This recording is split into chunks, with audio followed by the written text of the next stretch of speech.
More than 100,000 people demonstrate in London against immigration, with arrests after violent clashes with police. The rally was organised by a far-right activist with criminal convictions, backed by Elon Musk. So what are the implications? This is Inside Story.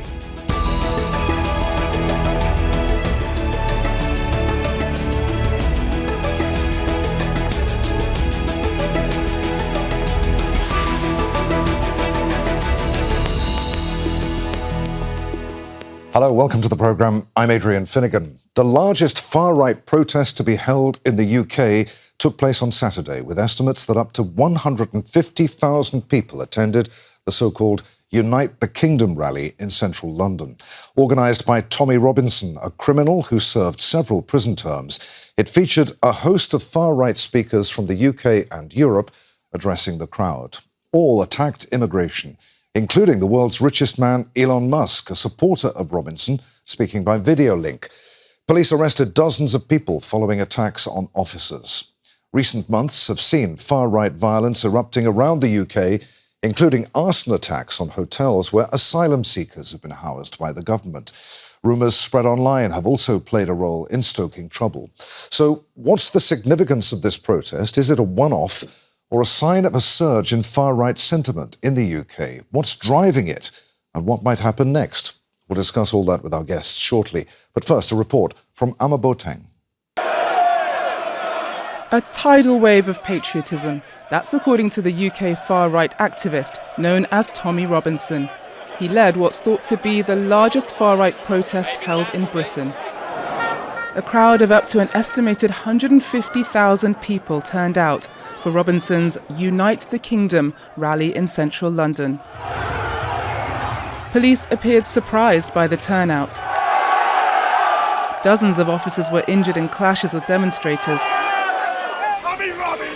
and dozens of people arrested.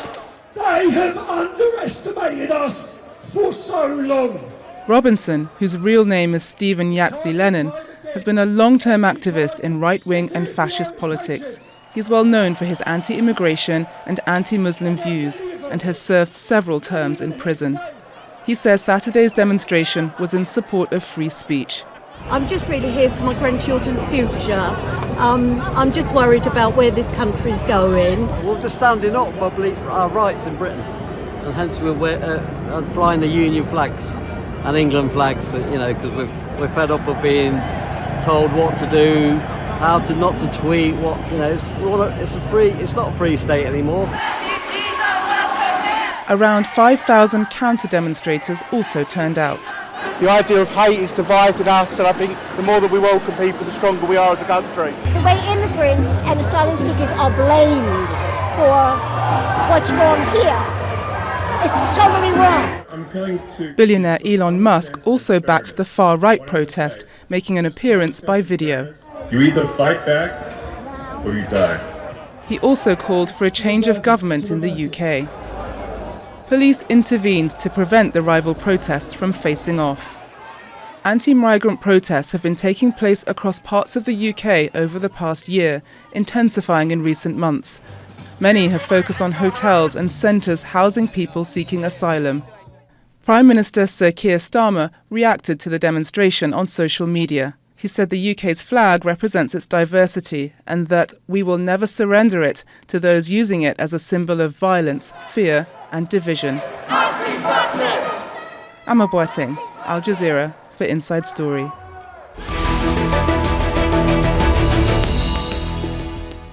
Let's bring in our guests. They're all joining us from London today. Peter Geoghegan is the editor of the investigative news site Democracy for Sale. Jennifer Nadel is director and co-founder of Compassion in Politics, a cross-party UK think tank. And Tariq Ali is a political writer and historian. Welcome to you all. Peter, let's start with you. As we said, this was the largest far-right protest to be held in the UK. The question that we posed in our introduction is how significant was it? Is it a one-off or a sign of a surge in far-right sentiment in the UK? I think it's really significant. You know, in the run up to the protests, some people were estimating as many as 40,000 people would turn up, which was seen as a very big number, 40,000. In reality, you're talking about more than 3 times that. You know, taking over the centre of London, you had very inflammatory speeches, very inflammatory speakers, and as you said in your package, you know, a march headed by a convicted criminal, Tommy Robinson. Tommy Robinson, someone who was very much on the fringes of UK politics, very closely seen as connected to things like the English Defence League, which really are kind of street fascist gangs of kind of emerging out of football culture. This puts him kind of centre stage, especially having someone like Elon Musk, one of the world's richest men, kind of beaming in to give his imprimatur. This is a level of far-right engagement, frankly, we haven't seen. And also I think it's important to, you know, they weren't speaking, but it comes a week after the Reform Party conference, Reform being a radical right populist party, who are also talking a lot about immigration and making a lot of noise around immigration. So you see a sense in which far-right talking points and far-right issues are no longer, I think, at the margins of UK politics. They've actually come increasingly to dominate the centre of UK political discourse. Jennifer, how do you explain how and why so many people came out to support a far-right anti-immigration rally in the UK, of all places? I mean, how representative was it of sentiment in the country as a whole? So what far-right or extreme far-right leaders like Tommy Robinson have done is they've plugged into the disaffection that many in Britain are feeling. We have a cost of living crisis. We have a government that has failed to provide an alternative vision and an alternative narrative. It won on a landslide last year, and yet there has been no vision and nothing positive coming from it. And that has created a vacuum where the far right have moved in and they have spun a narrative that is increasingly winning hearts and minds here, that it's not economic hardship that's the problem, it's migration. And of course, that is simply not true. But many people, simply because of their anger, their feeling that they've been ignored, that they're not being listened to, that politics as normal isn't serving them, have shown up and marched in their tens of thousands to support this message. Not all of them are marching from a racist ideology, but they are nevertheless following a convicted thug and racist through the streets of London and listening to Elon Musk calling for the dissolution of Parliament. Tariq, why isn't the governing Labour Party standing up to the far right? Is it, as Peter mentioned, the Reform Party, is the British government currently running scared of the anti-immigration Reform Party, which polls show that if there were an election tomorrow, would win a majority? Well, that may be, we will see. But there's no doubt that this government, and Keir Starmer in particular, have been pandering to the Reform Party. I mean, when you have the Prime Minister of the country and his spin doctor coming out and saying things like, "We feel like strangers on this island." I mean, what is this nonsense? No other Prime Minister, Labour or Tory, has said this before. So this pandering to reform actually helps to build it. Add to that 2 other factors. One, that there is a cost of living crisis and young people feel isolated, feel atomized, feel that all political parties are rubbish and have no trust left in mainstream politicians. We can't ignore that fact. This Labour government has been a total and complete disaster. The ratings they have, leave alone Starmer's own ratings, are virtually dropped to the floor compared to what they got.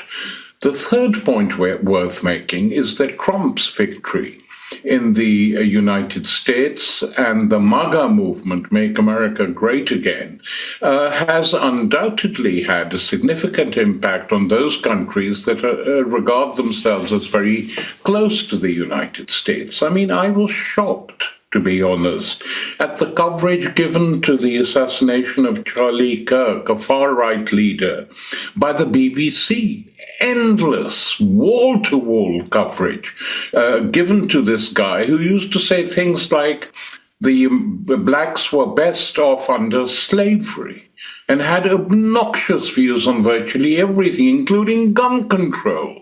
He said he would like people to he would like to see public hangings and people shot in public if they were not patriotic.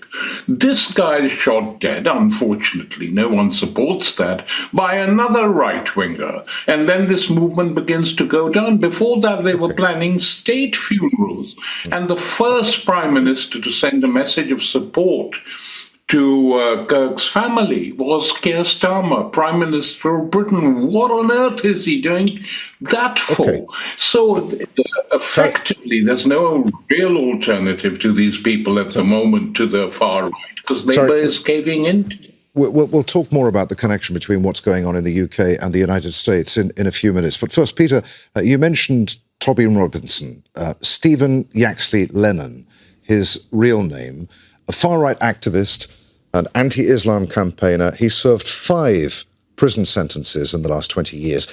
Who is this guy? How and why has he become such a figurehead for the far right in the UK? And perhaps more importantly, who funds him? Well, as you mentioned, his real name, Tommy Robinson's real name, is Stephen actually Lennon. He comes from a town called Luton, which is on the outskirts of London, and he really did emerge out of that kind of the far right street culture, football movements, football hooligans, the kind of casuals that you would see, these kind of young men, angry young men, fighting really on the edge of football matches. So that's the kind of world, the firmament that he comes out of. He emerged very strongly anti-Islam. That was really, he came out, he kind of broke through, if you want, about 2 decades ago. Very adept online, uses social media, and what's been very interesting is he's somebody who's not a new name to British people. Especially British politicians, British journalists, we know his name. And in some ways, it's actually kind of surprising, I think, for many to see him on such a big stage. But I think a lot of us haven't realised just how much in the last couple of years his stature has grown outside of any mainstream media, outside of any mainstream vehicles. And Elon Musk's takeover of Twitter, I think, is really important for this.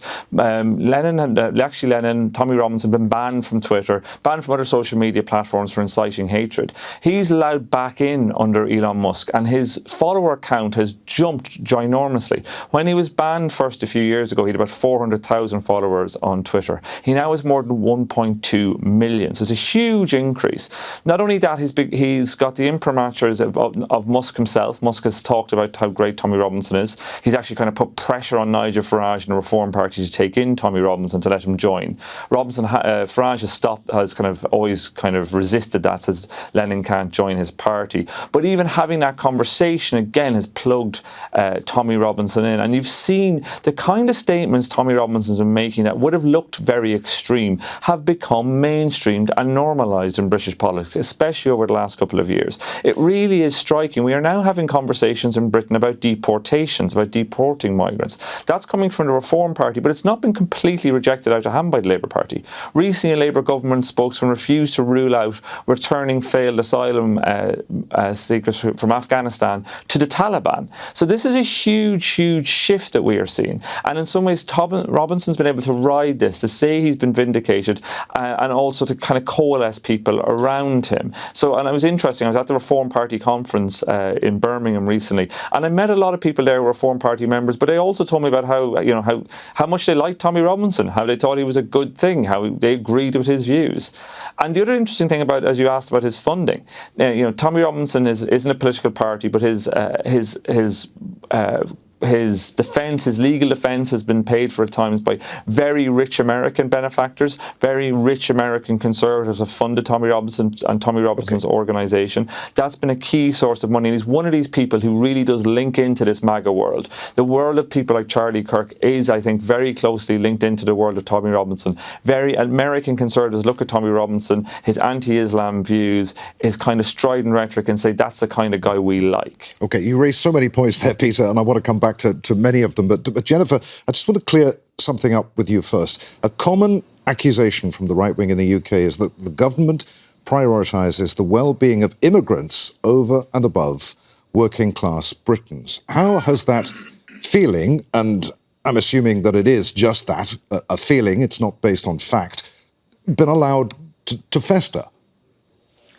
It's always rumbled there. There have always been shadowy figures like Tommy Robinson at the edges of politics, but they have now stepped centre stage, as Peter was saying. And really, since Brexit, something has been unleashed in the UK, and things that were formerly unsayable are being said. And one of those is that immigrants are to blame for the living circumstances that most Britons find themselves in. Now, that's simply not true, but the charismatic leadership of people like Nigel Farage, who leads the UK's far-right Reform UK party and was the driving force behind the Brexit campaign, he really began a very poisonous and it was a dog whistle campaign for racism. And since Brexit, that has come out of the shadows and is mainstream. And the narrative, which is a completely false narrative, that somehow a small number of asylum seekers are damaging the lives of millions of Britons, has been allowed to become mainstream, and it's totally not true. The other thing, of course, we have is the sight of desperate asylum seekers trying to make their way across the British Channel, some of them drowning on the way, and the British government, instead of portraying them as people who are fleeing persecution, has begun to demonise them in the same way as the parties of the right have. So really, instead of standing up for what is right, what is ethically right, what our international obligations are under international law, this Labour government has tried to shimmy to the right to try and keep in play voters that it may lose to the far right. But if people want far-right views, they're not going to vote for a pale imitation. And what it's done by doing that, the Labour government, is that it's opened up a huge space where no one is speaking up for what's morally and ethically right. And I just want to pull out one other feature, which is this was a freedom of expression march, allegedly. But they were also calling for anyone who wasn't Christian not to be able to express their religious views. So this is not about freedom of speech at all. It is about trying to suppress any ideology which is not part of that far-right methodology, which is based on hate, on division, and anything but unity. And the fallout is immense. We've seen a rise in racist violence in the UK. We've seen a rise in attacks on politicians' offices. Something has been unleashed, and it's really unpleasant, and we really need someone who can counter the narrative of the far right. And sadly, in the UK at the moment, we don't have that. It's quite similar to what's happening in America, where we have Trump and the Democratic Party has virtually imploded. We need to have someone who stands up and counters this message, but it's simply not happening. And as a result, it's getting much more strength and much more popularity. Tariq Ali, what's your view on the appearance of Elon Musk at this rally at the weekend and his call for the dissolution of Parliament and a change of government? Massive, uncontrolled immigration, he said, is contributing to the destruction of Britain, that violence is coming and that people should fight back or die. How should the British government respond to that? Well, I mean, if the British government had any guts, they should tell him to shut up and tell him that the fact that he's a billionaire, God knows how many times over, doesn't give him the right to talk nonsense. And the media, the mainstream media, should take him on. I mean, confront him. Why doesn't a government minister take this rubbish on?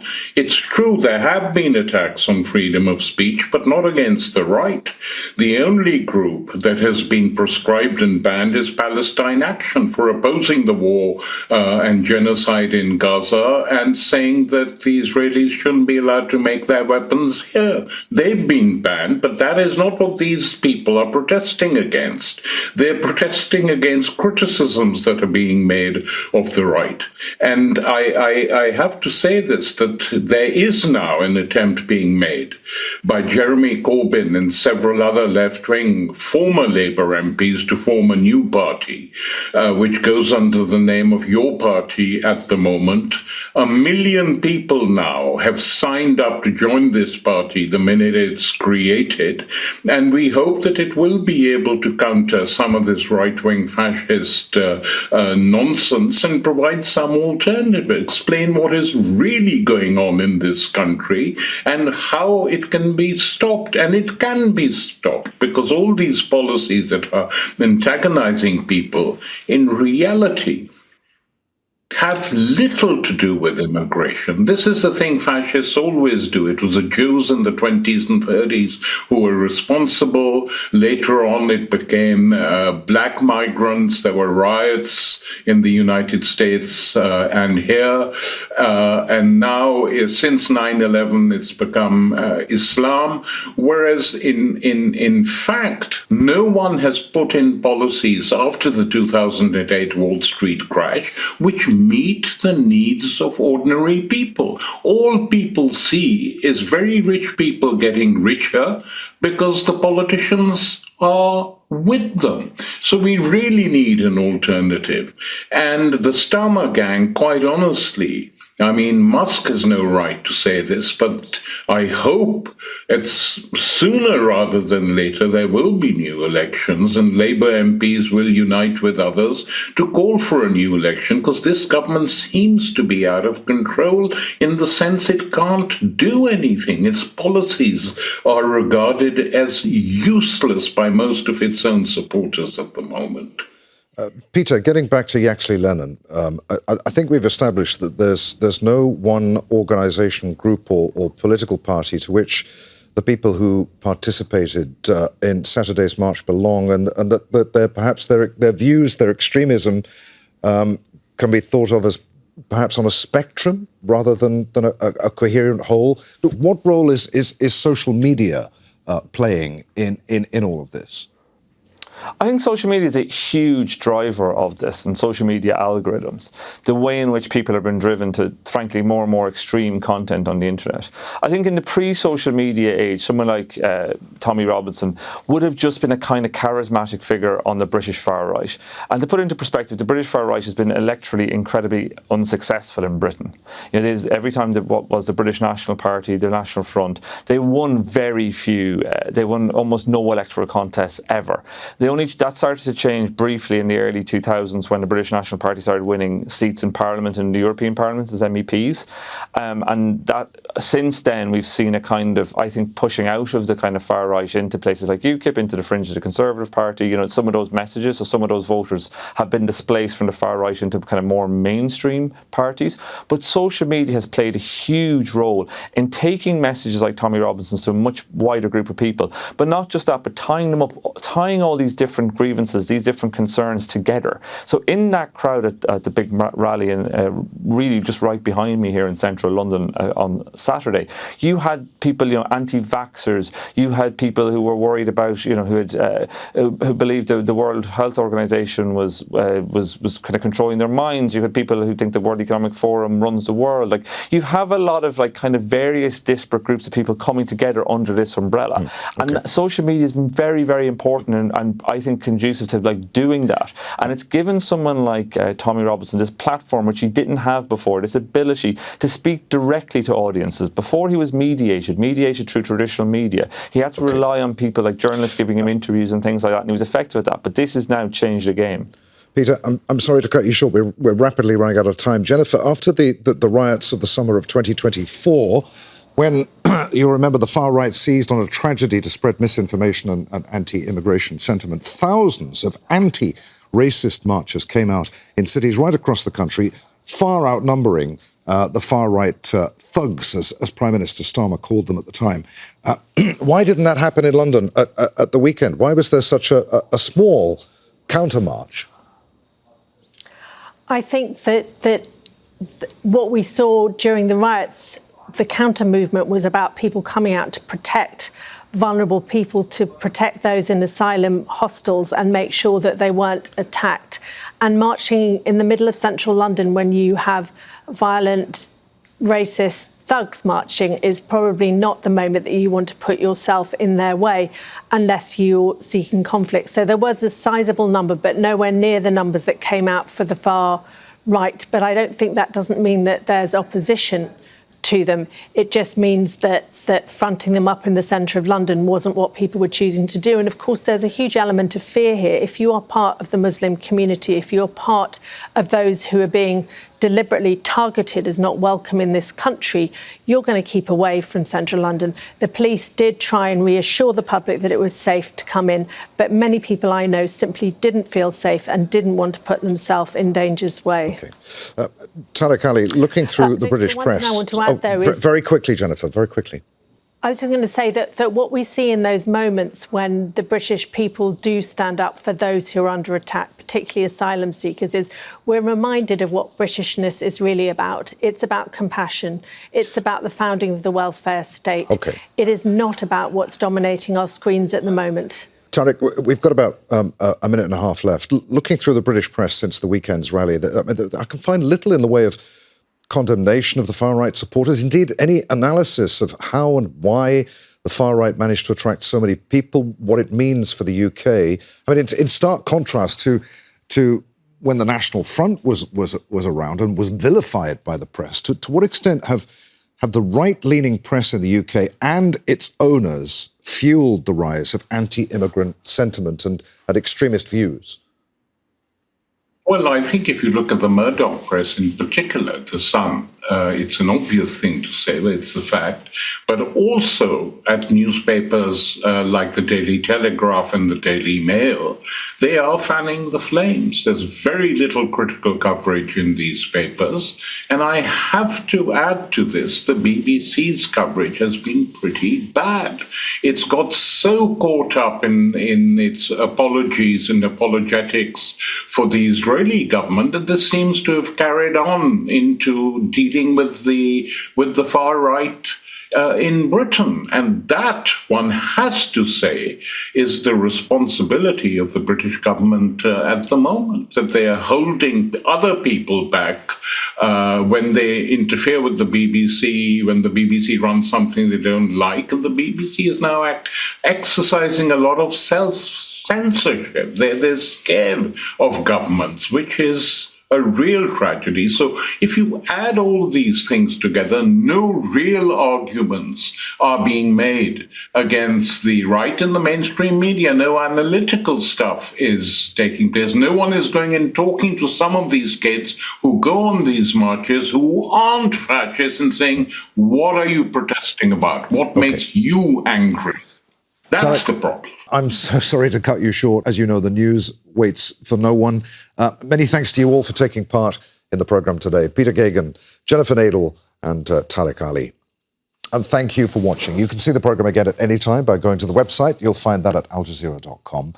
For further discussion, join us at our Facebook page at facebook.com/AJ Inside Story. And of course, you can join the conversation on X, our handle there at AJ Inside Story. From me, Adrian Finighan, and the team here in Doha. Thanks for watching. See you again. Bye for now.